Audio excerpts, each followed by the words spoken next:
السلام عليكم ورحمة الله وبركاته. ازيكم حبايبي، عاملين ايه؟ اهلا بيكم في قناة حورية حسن. النهاردة ان شاء الله هنعمل مع بعض الفسيخ الجميل ده.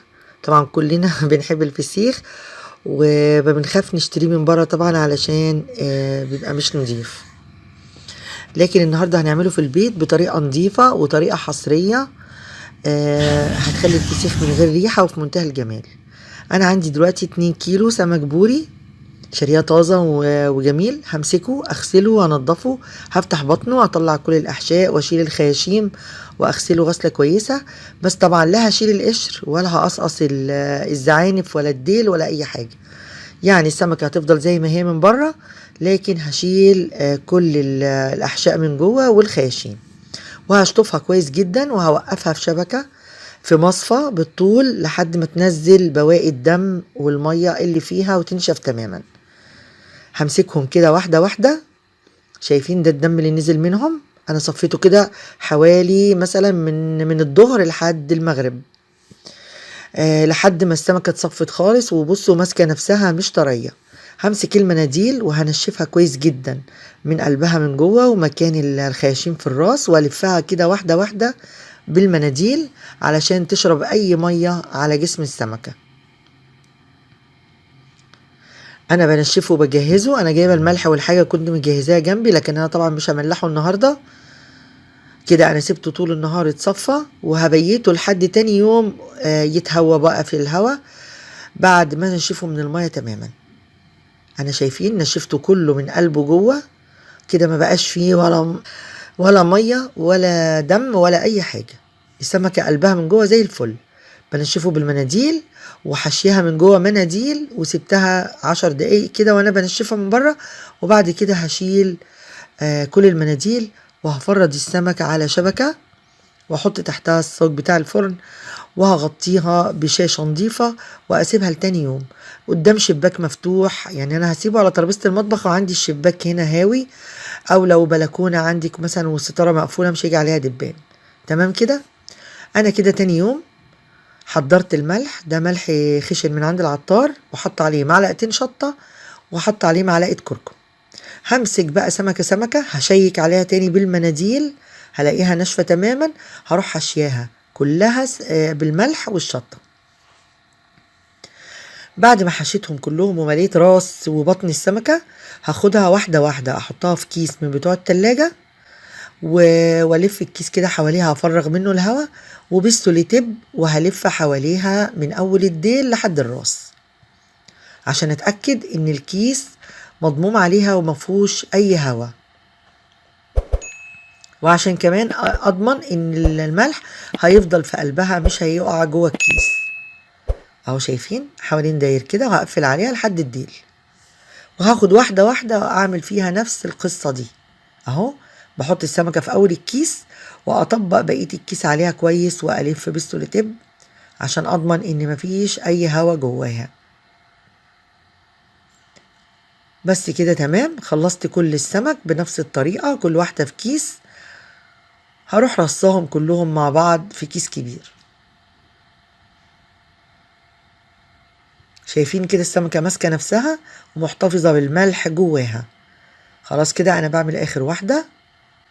ما تبخليش عليه بقى لا بالمناديل ولا بالسوليتيب ولا بالاكياس، دي اهم حاجه.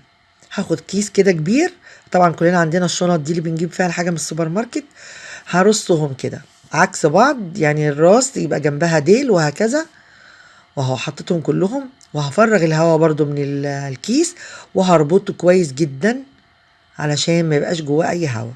وهاخد بقى الكيس ده وهحطه جوه كيس تاني وتالت ورابع وعاشر. ما تقلقوش، كل ما هتلفيه كويس كل مش هيطلع له ريحة تماما.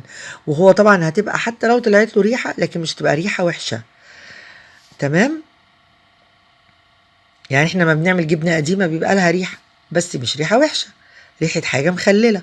هو كمان هيبقى له ريحة فسيخ مخلل لكن مش ريحة وحشة، لان احنا شلنا منه المصارين والمية نشفناها كويس.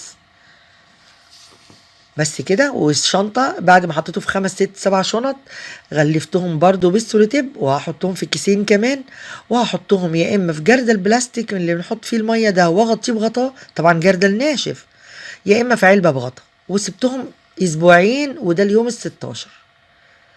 تمام. كل يوم كنت بقلبه من الجنب ده للجنب ده، كل يوم بعد يوم بقلبه من الجنب ده على الجنب التاني. انا دلوقتي هفتح بقى الكياس معاكم واطمن ان هو استوى. انا بفتح والله لسه ما شفتش، شغلت الكاميرا. هطلع كده واحده الاول اشوف استوى ولا لا. شايفين شكله جميل، وطبعا بصي الكركم اداله لون حلو، وهو كل واحده في كيسها زي ما هو، ولا خرت ميه ولا اي حاجه.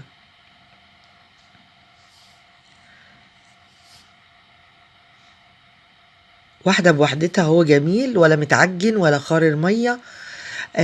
ولونه زي ما هو، والسمكه ماسكه نفسها زي ما هي. انا هاخد واحده دلوقتي، هفتح الكيس طبعا واشوفها كده، لو استوت يبقى هننضف ان شاء الله ونشوفه عامل ايه. طبعا هي السمكه مش ضخمه، لو انت السمكه كبيره شويه وجايبه سمك كبير يعني يغيبي عليه شويه، مثلا ده قعد 15 16 يوم، لا سيبيه مثلا 3 اسابيع. اهو شايفين ما شاء الله زي الزبده. شايفين الملح والخشن لسه جواه زي ما هو، ما دابش، عشان احنا طبعا مكترين. على فكره هو ما كانش حادق ولا اي حاجه ولا حراق. الشطه عامل مهم لان هي ماده حفظ، والملح انا هشيل طبعا الملح الزياده وهقطع الراس وكل ده، وهنضف القشر وكله. اهو شايفين زي الزبده ما شاء الله. دول اول 2 نضفتهم، قلت اصورهم لكم عقبال ما انضف الباقي. شايفين اللحم بتاعه ما شاء الله زي الفل، وكان زي الزبده ومش حادق ولا اي حاجه، ما تقلقوش يعني مظبوط.